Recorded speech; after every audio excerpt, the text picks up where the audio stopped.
Good to go. Live. Awesome. All right, well, thanks everyone for being here. Does someone want to offer a prayer to start out with? I'll do it. Okay, All right. go for it. Dear Heavenly Father, we thank Thee for this lovely day. We thank Thee for the opportunity to be able to meet up as a group and to be able to discuss this subject. We ask Thee that as we discuss the subject in this case study, we're able to learn and be inspired to share our comments and thoughts with each other. We ask Thee to bless all those who need Your help and help us in our studies. And we ask Thee this in the name of Jesus Christ. Amen. Amen. Amen. All right. Let's begin with a quick synopsis of the case. My synopsis would be NASA doesn't care about people. They just want flights in the air. That's my synopsis of this whole thing. I don't think it was necessarily that. I just don't think they had a very good. I was so mad reading this thing. I wanted to like. Same here. Well, who remembers? Oh my gosh. You guys remember this happening? Because I remember was this 12. happening. Like I thought it was wasn't an paying any accident or attention. something that gone wrong or something, but it's been a problem and an issue in the past years. They just haven't given it much attention. But no, So- you guys realize this was completely real. Do you guys remember this happening on the news? Well, Yeah. About 11 years Yeah. old when this happened, and I definitely remember this happening. Yeah. No, I remember talking about it with my dad, at least about one of these situations. And the guy, specifically the one where he talked to them on the phone and said, this is the problem. And then sure enough, the plane blew up. And they tried to blame it on him, but he had recorded his conversation with them saying, I told you that this was a bad idea. And so he had an alibi, so to speak. He had a defense, and so they let him go and they tried to blame someone else. That's my opinion of NASA, is they just want to place blame and take no responsibility for themselves.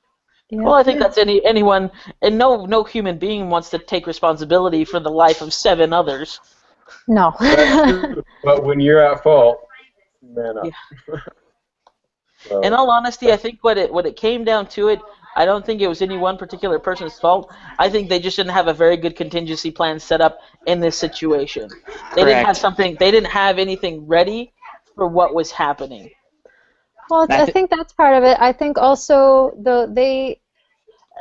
a big part of it was their communications, because they were talking about how the engineers, the lowly engineers, are just, they're only geniuses and the ones worthy of actually working there. But they were in a situation, in a company culture where they felt like they could not approach the people who had the power to stop things or to at least delay them until it was safe.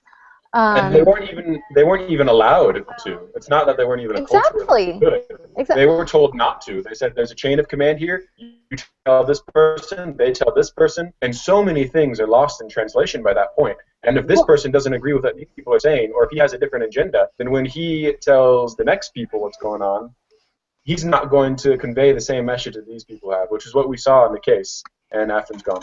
And they did not care at all what was going on. Yeah, I think the biggest problem was the communication. You can't have, they kept, through the whole entire case, they kept talking about, this was said, and then it wouldn't get to this person, and then that's kind of where everybody went wrong. I think it all started off with the whole camera issue, that they couldn't even see what happened, and they were trying to get the military involved, and the military's like, no, we've got to take certain procedures. Like, these guys only have 16 days to save their lives. We really need to kind of, expedite things just a little bit. Oh, well, it was before that, too, though, because that foam, the foam that they had coating the whole thing, there were pictures, after the actual case study part,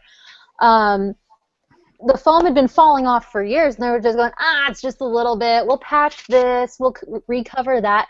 But no, the foam kept falling off over the years. The military, they did have the one guy who managed to get in and check the military satellites, and they did see the one guy, it said, audibly gasped when they saw the damage to the wing. It's like, okay, if there's that much damage, how about we stay in space just Yeah, a little bit but, longer till we can assess the situation better?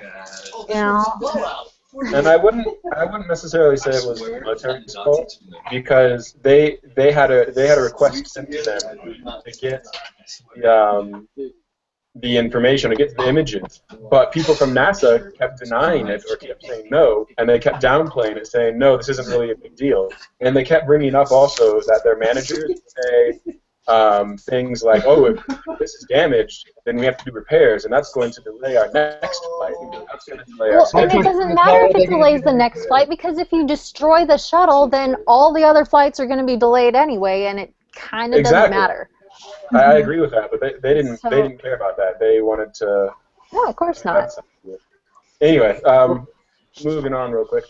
This next thing. It says, what is the issue? I think we just went over that. We went over a bunch of technical problems and organizational problems. Why is it important? Did we go over that? Because it was 7 human lives. I would have to say that's why it was important. That It's, sounds like a pretty good summation to me. Yep. well, yeah, I mean, if you are in charge of keeping people alive, it's like if you worked at a hospital, you would never get away with cutting corners that vital. Yeah. Like, I thought it was really weird, too, that they, speaking of cutting corners, they have protocols they set up for safety and things like that. And it's said in there, straight up, they broke their own protocols and procedures Which just is insane. their...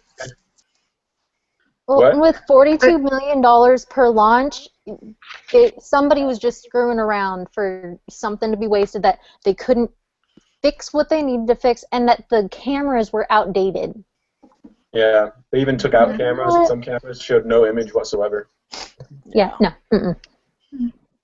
And even that, There was just an incentive to keep, like, what is it? Keep their budget. I mean, they were on a tight budget, but that still doesn't give them reason to be able to cut down on things that are vital to be able to, like, have a successful launch or just trip. the launch was done in 2003. GoPro had come out the year before and had reasonably priced great cameras at that time. Yeah, I was kind of wondering about that, because, like, you know, we've got a GoPro, and it's like, we're students, and we've got a GoPro. How does NASA not get the freaking GoPro? Well, it was in 2003. They were a brand new company. They were probably only a couple months old at the time, but still, like, they had. That's kind of the one thing I put in mind is, like, GoPro existed by then, and they had, you know, decent high-level cameras that, you know, were inexpensive. Yeah.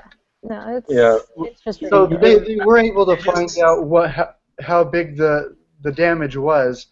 What was, like, 5 by 4 inch square that was damaged. I think in defense of Ham, that was telling Rodney, the one that wrote the email, and was astonished at the picture when he saw it. She kept saying, well, you know, this is like the 28th mission for the Columbia, and they always got damage.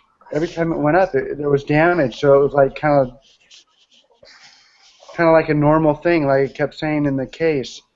So I kind of like could go both ways on it, just because of those comments. I could understand going both ways on it, but I'm still going the other way because 7 lives were in danger. yeah, because I mean when they first found out about the damage, they said, "Oh, this is a really big deal.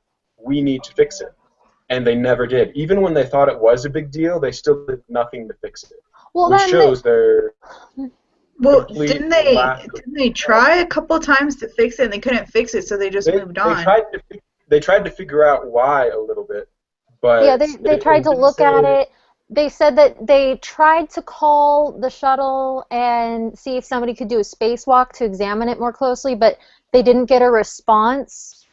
And it didn't say that they kept calling, just said they called once and didn't get a response, and they're like, oh, well, that didn't work. Yeah, NASA, according, like, from what I understand, it's all about covering their own. Example you just gave. They made one call and like, all right, I've done my duty. I hope they don't die. And then after that, once a ship does blow up, they're trying to lay blame. And It's really they have their own jobs they want to do, and they don't care about the rest of it.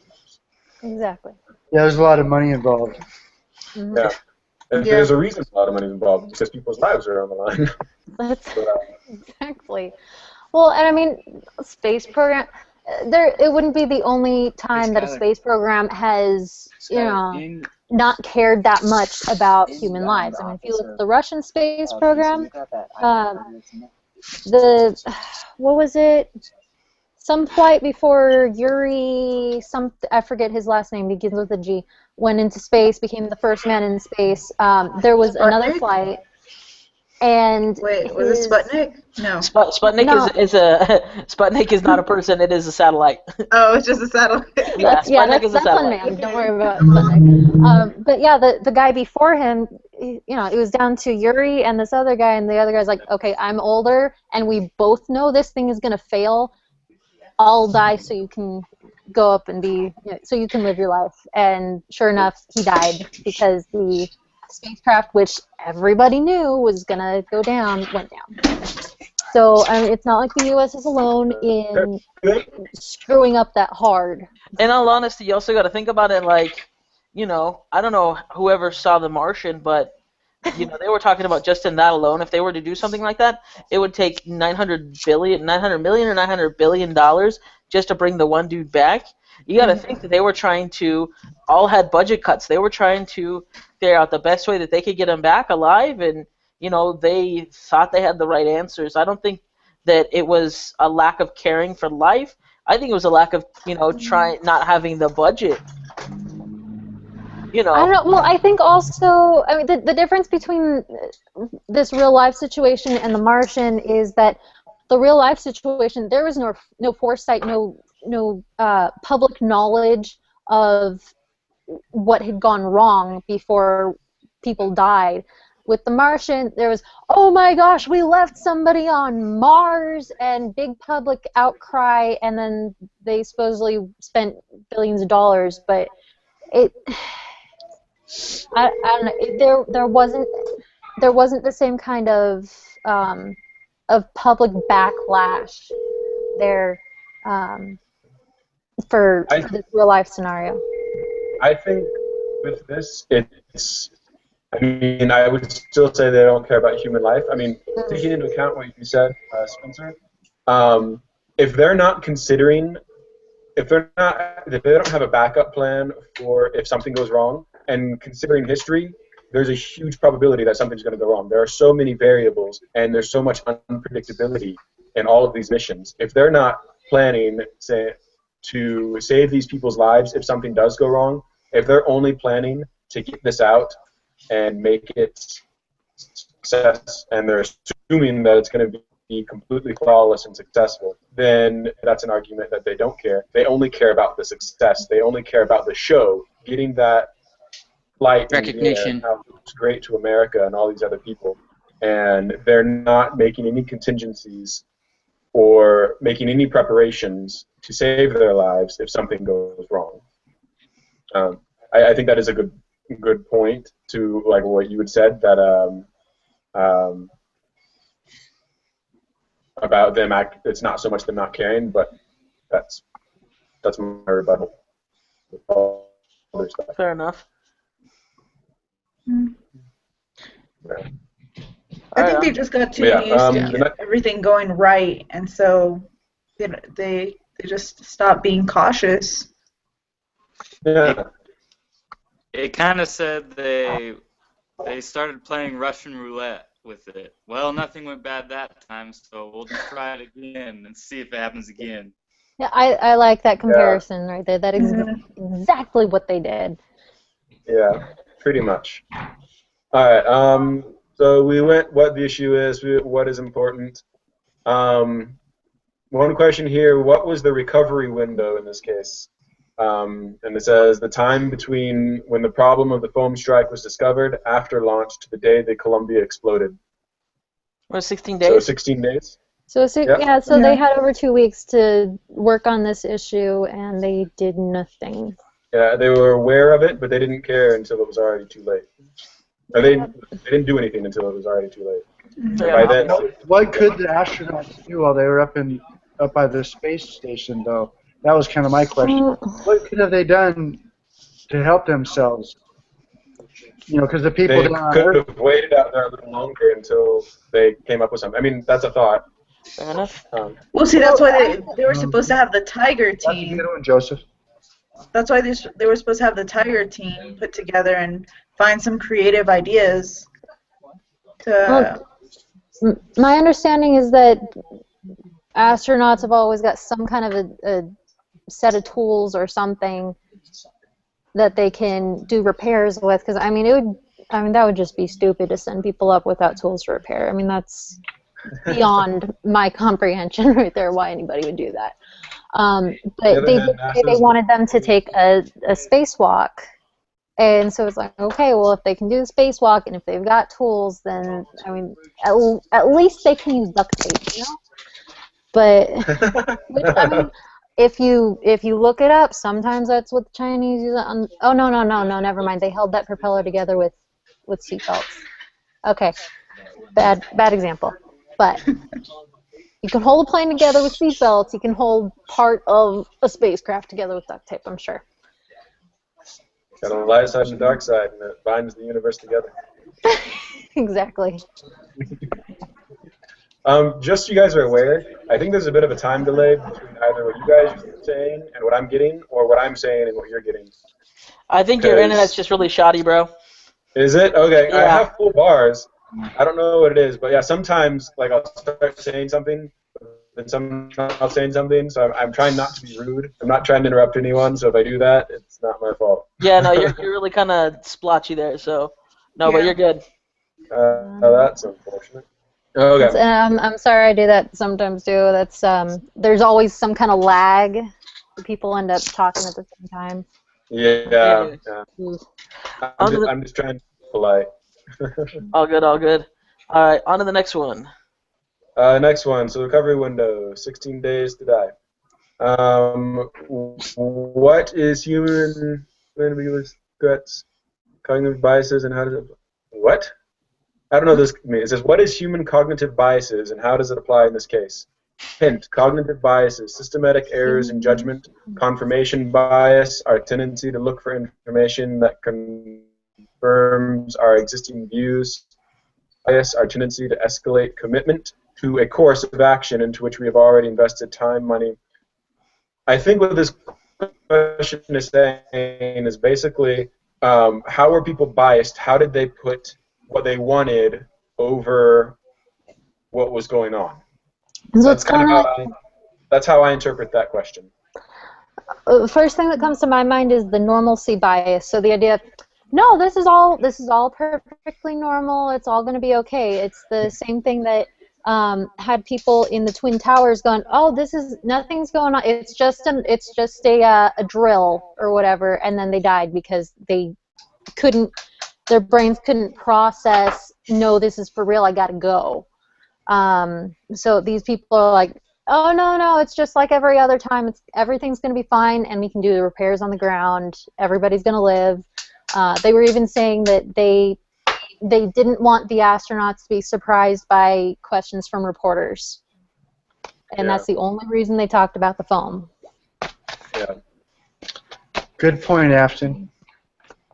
I think, considering the kind of bias that he put on this agenda, he has a confirmation bias, our tendency to look for information that confirms our existing views, and then sunk cost, our tendency to escalate commitment to a course of action into which we've already invested time and money. I think those are the two that happened the most. They wanted to believe that nothing was wrong. It's like, surely that won't happen on my watch. And that combined with the fact that they had already put so much time and money into this that they wanted to move forward. They wanted it to be successful, and so they believed what they wanted to believe. They believed that they wanted to believe that it was nothing wrong. It wasn't that big of a deal, and everything would be fine. Yeah, just because they had so many missions that it was fine. Yeah. And there was foam damage. Yeah. Yeah, it was. I just remember the argument between Rocha Rocha and what's his name in the hallway when they were like discussing about it, and then it ended up in a heated argument. What at the end he said, he's like, well, even if there was something wrong, we couldn't do anything about it. So Yeah. I just feel that adds to like, well, even if there is something wrong, like there's nothing we can do. So let's just assume that everything's okay and everything's right, because that's the only option we really have. I think that's a defeatist. I mean, I totally agree with you, and I understand that's what they were going through, that were going through their mind, but their attitude about it was so defeatist and naive. It was just like, well, too late now. Hope you don't die. Good luck, yo. Yeah, and that was the main Not there. problem. But but I think, considering all their genius, they're pretty stupid, and they had so many. I'm sure they could have figured out something. If they could save those people from the Apollo 13. I mean, they even found out a way to, like, the oxygen thing was square, and like they needed oxygen, and the tank was square, but the hole they needed to put it in was circle, and so it just didn't fit in there. And they found a way to make it fit and make it work. If they can, these people are intelligent. They should be able to find ways to make these people good and have no problem. But they have to put their mind to it. And that's actually something they put in the case. When they found out that there was something wrong with Apollo 13, they did not accept that there was any way for them to die. They just knew that they had to live, and they did everything they could to make sure they found it. But in this case, they didn't have that mindset. They didn't think about how can we make these people live.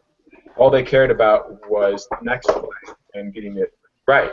If they, I believe, and I could be wrong, but I believe that if they had actually put their minds to it and actually had the perspective of there's something wrong and we need to fix it, they would have found some way to fix it. I could be wrong. I'm no NASA engineer. That's the kind of the hard part of this case is like, oh, we haven't received this level of training to know what was going through NASA's head. Yeah, but just going by the case facts and what they told us, especially at the beginning, where the moment you think that maybe you can't do it, that's one of the quotes in there. The moment you think that maybe you cannot do it is the moment that you've lost. Yep. So we could never think for a moment that we couldn't do it. We just realized these people had to be saved, and they saved them. Yeah. So, any other thoughts, or can I move on? Go for it. Let's keep going. Next Yeah. question. So some of these biases, we already went over that. What is shared cognitive framing? I don't know, because you never told us. I imagine it's probably going to be in the reading. Ask the Google machine. There you go. That's what I'm going for right now. So wait, what was the question? The question is on here is, what is shared cognitive framing? It wasn't in the case, so I have no idea. Oh. All right, so framing, so this is what I found on Wikipedia. Framing comprises a set of concepts and theoretical perspectives on how individuals, groups, and societies organize, perceive, and communicate about reality. Framing involves social construction of a social phenomenon by mass media source, political or social movements, political leaders, or other actors and organizations. What Spencer said. Yeah. No, so what is shared cognitive framing? I think it's, where they were kind of they were sharing the kind of a similar framing where, oh, well, nothing's gone wrong in the past, so, everyone's kind of going, oh, yeah, nothing's going to happen this time. I think that's their kind of they've kind of framed their mindset that nothing's going to go wrong.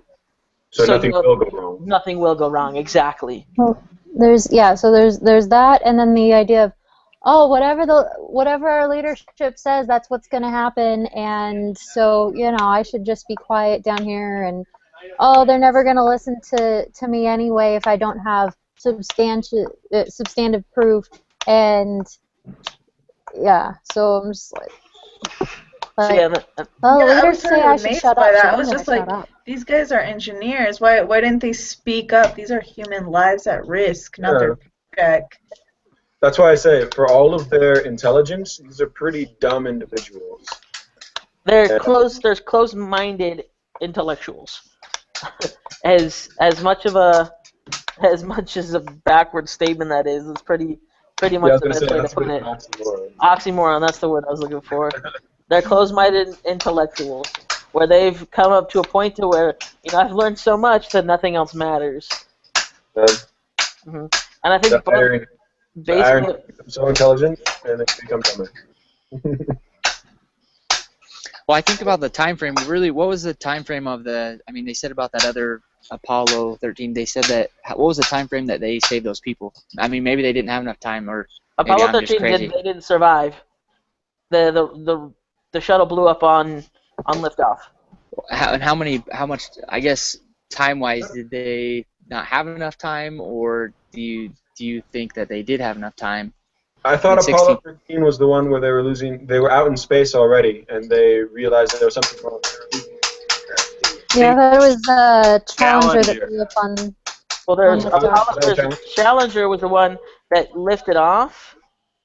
Oh yeah, and then And had already started to, leave the atmosphere.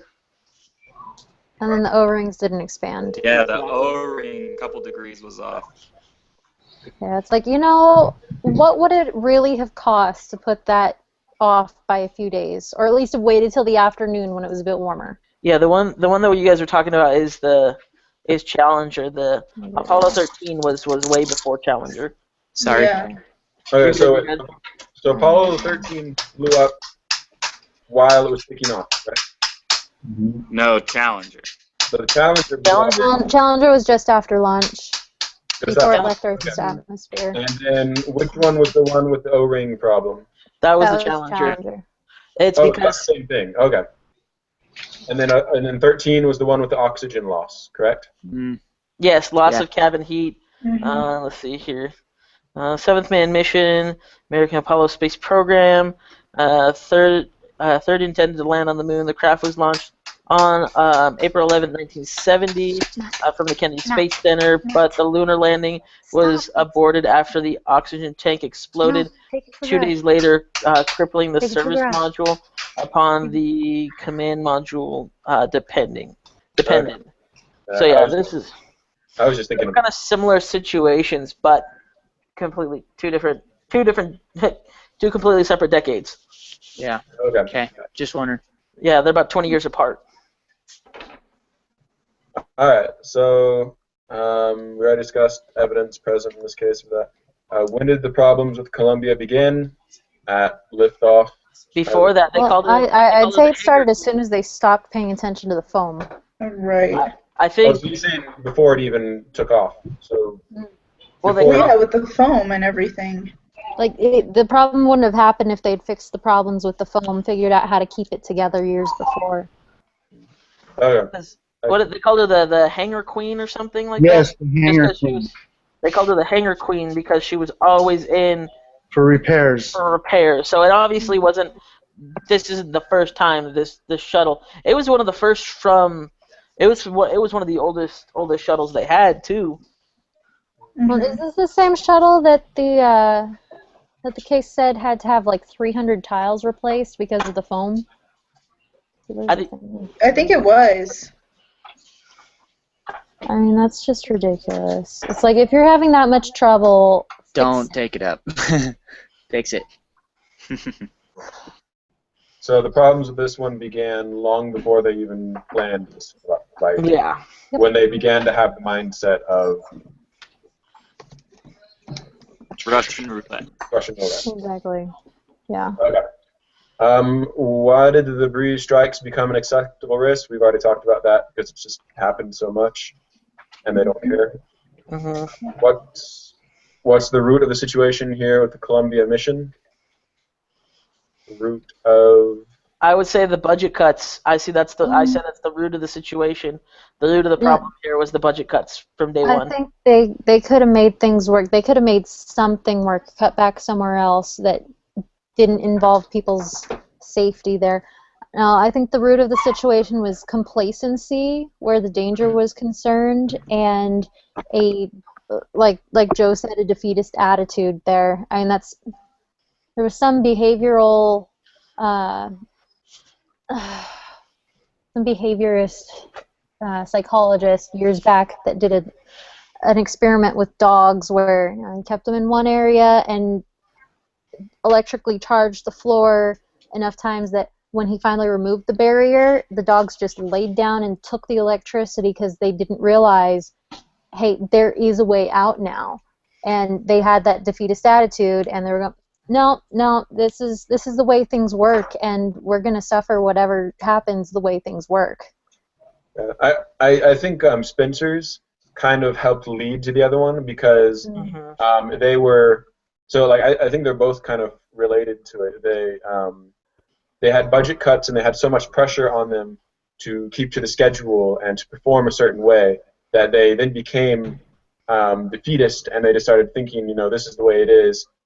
We can't risk losing this or changing how this is. We have to keep on schedule. The important thing is getting flights in the air and creating a good show for the Americans. And so I agree with both of y'all. I think they're both related and just kind of snowball affected. Did it say when the budget cuts started? Because it sounded like those had been recent, whereas the foam issues had been going on for a lot of years. I think the budget cuts were for quite a while as well. Were they? Okay, so it's just the lack of priorities. Yeah, and also there was a thing in there about like someone from the military came to. Sorry, guys. You're good. You're good. There's someone from the military came to NASA, and NASA was telling them there's problems with this and this and this and this, and so and that wasn't the answer the guy wanted. So he went somewhere else and said, "Give me the answers I want," basically. And so that probably had a huge effect on NASA as well. Like, we're going to get shut down if we don't tell them what they want to hear. That's. It's all wrong. Yeah. When did the problems with the Columbia mission? Oh, those are two different. Okay. So before was when did the problems with Columbia begin, and then this one is when did the problems with the Columbia mission begin? From takeoff. Yeah. Takeoff. Yeah, I guess so. I mean, you could argue both that the problems with the Columbia mission happened before they even started, but the mission, if you're focusing on the mission itself, then takeoff. Takeoff. Well, I mean, there's takeoff, and there's I think it started with the company communication structure. It's like, okay, if you have to bring a ton of substantial evidence to your supervisor, who then can decide whether or not they want to escalate it, and I forgot who it was in the case said, "Oh, I don't want to be a Chicken Little." It's like, okay, it's not that you're being a Chicken Little if there's something there that could be a legitimate risk. So I mean, the communication was just all jacked up. Yeah, they became careerists. I guess that's another way to put it. Instead of being scientists and explorers, they became careerists, and this was their job, and they didn't want to lose it. Yes, exactly. I was going to say something. I forgot what it was. Oh. I was going to say something too, but I forgot. How would you characterize the culture at NASA? Strengths, weaknesses? No strengths, all weaknesses? Done. Well, they definitely had strength in convincing people to give them money. Yeah. Not as much money as they wanted to, but hey, NASA really at the time love was to have still the problem of just a tiny budget of $42 million. You realize that at the time, NASA was a government institution. It isn't anymore, but at the time, those were government funds they were getting.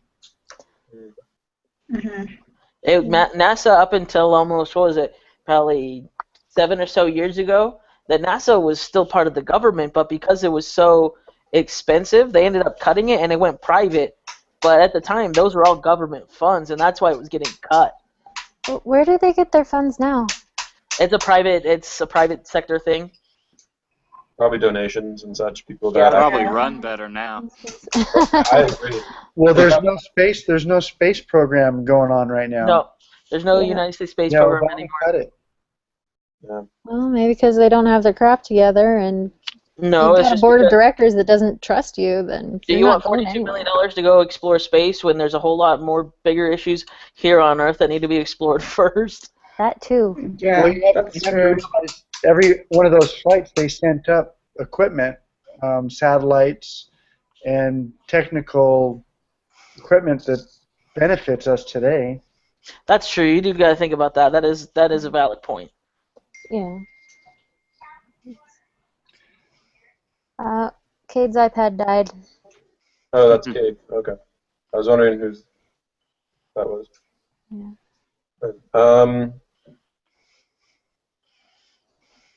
Well, nothing to do about that. That's Alright. a defeatist attitude, sir. There you go. Yeah. And again, I don't have his iPad, so. Okay. Tell me about the people in the case that were important. Tell me about the people in the case that are important contributors to this mission's failure. And the All next of question them. is, who is accountable and why? So I think those are kind of the same Linda Ham. question related. Her. She was one that opposed doing anything, like Yeah. big time with Rodney Rocha. Yeah, Rodney was really pushing for it, and like, we need this, as well as the DAT team. And then, yeah, Ham was just like, not today. So, or tomorrow, or the next 16 days. The frustrating part with it all is that the DAT team, who should have been the Tiger team or whatever, they didn't have the right line of authority, that they weren't working with the mission management team, and there was such a long chain of command that I don't think anything could have gotten done. Yeah. Yeah. So I think the people who organized the DAT, that was kind of a big issue on their part, a big mess up on their part, that they weren't working hand in hand with the people who are going to actually be able to help them. Yeah, I agree with that. There was when you need information to go up that quickly, you can't have that long of a chain of command. Yep. So, but I feel like they just weren't prepared. I mean, if they don't have missions every day, it's something that's planned, and they should already have a team together for when this mission happens. yeah, I agree. There was no preparation for it, and they just. Yep. So who is accountable and why? Is it one person? I guess that just means, is it one person we can blame? I don't know. It was a group effort. Yeah. Yeah, Yeah. I agree. Everyone was retarded, for Dat and Rocha. Yeah, except for Rocha, he wasn't guilty. No, he was really working at it. So was Dat. But they were all pretty limited.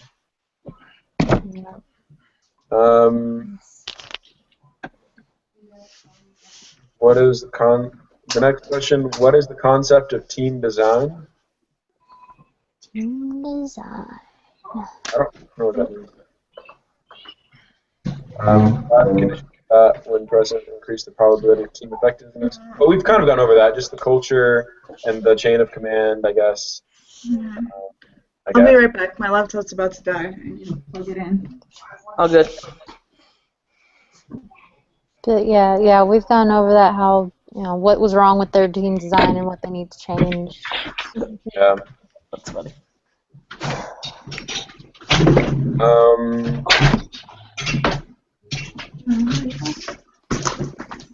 What is the concept of psychological safety? Team climate and design that affects team behavior. Oh, we kind of went over that too, how they had the defeatist mindset, and it was just the way they were. We're probably going to finish pretty early on this. Next thing is world application, personal experiences, broad application. How can we apply this in the business world or in real life? I don't know. I think it's having the right people in the right place at the right time.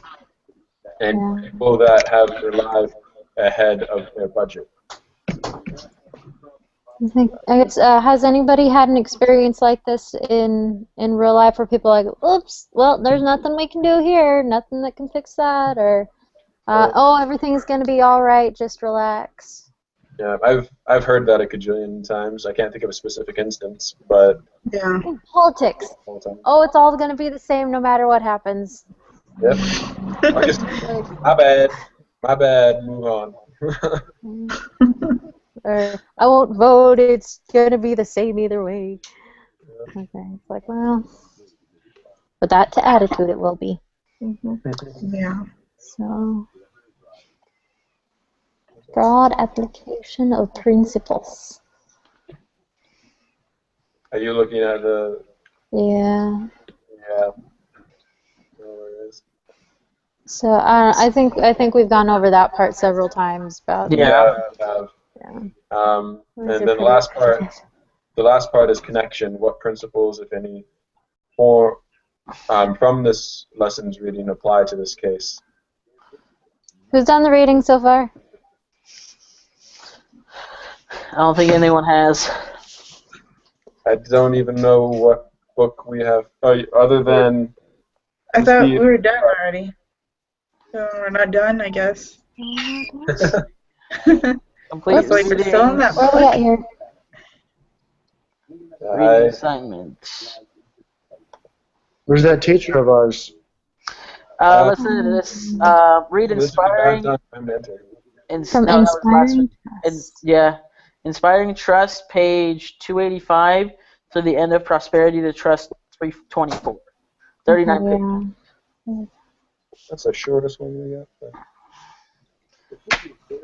That's okay. Short's okay. Mhm. I have some catching up to do. All right, well, that's kind of the end of this thing. It says the next thing is research the case and share the group with the group how things turned out. Didn't even watch that video. I did. I was really actually pretty good. There's a 3-part video to this. Pretty interesting about what ended up happening. They go through and you're in mission control with the guys who were, helping them come back in, and then all of a sudden the tape cuts out and they're like, "Hey, you guys, comm check," probably 4 or 5 times, and nothing. Oh, yeah. And then they I go saw through that and they video. lock the doors and like, "All right, start making, seeing why this happened." So right then and there they start working on why it happened. And they already knew the reason why. Yeah, Yeah. but they don't want to admit it. Like, oh, please be anything else but this. Yeah, that's at the end of the case, actually. Like, when they were interviewed and whatnot, the people, someone denied, like, no, it can't be that. Blah, blah, blah, blah, blah, blah. I'm a boss and I don't know anything. But yeah. Any last comments? I think we're done. I think we're done. All right. Thanks, Joseph. Anything y'all want to say? Yeah. Good. Good, thank you. All right. Thanks a lot, guys. I'll go ahead and stop the broadcast there.